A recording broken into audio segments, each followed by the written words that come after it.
कई हजार साल पहले ब्रह्मा जी ने विष्णु भगवान के आदेश पर सृष्टि रचना की।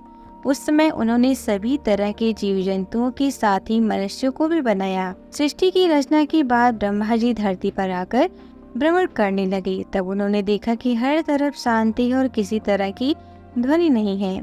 यह सब देखकर वो अपनी रचना से संतुष्ट नहीं हुई। फिर उन्होंने अपने कमंडल से जल लेकर जमीन पर छिड़क दिया। जल के छिड़कने के बाद धरती पे कंपन हुआ और धरती से 4 हाथों वाली सुंदर देवी प्रकट हुई। उस देवी के एक हाथ में बीड़ा, दूसरे में वरमुद्रा, तीसरे में पुस्तक और चौथे में माला थी।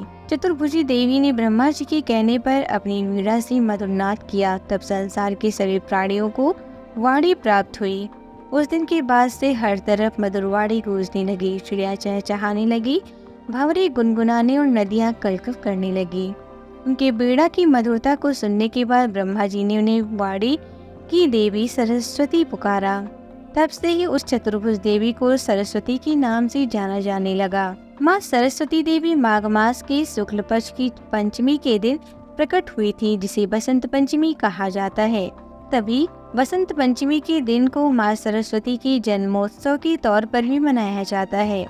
पुराणों के मुताबिक भगवान श्री कृष्ण ने माता सरस्वती से प्रसन्न होकर उन्हें यह वरदान दिया था कि भक्तों द्वारा बसंत पंचमी के दिन उनकी पूजा आराधना की जाएगी। यही वजह है कि इस दिन हिंदू धर्म के लोगों द्वारा माँ सरस्वती की धूमधाम से पूजा की जाती है। माँ सरस्वती को शारदा, भगवती, वीणा वादनी, वाग्देवी और वागीश्वरी आदि नामों से भी जाना व पूजा जाता है।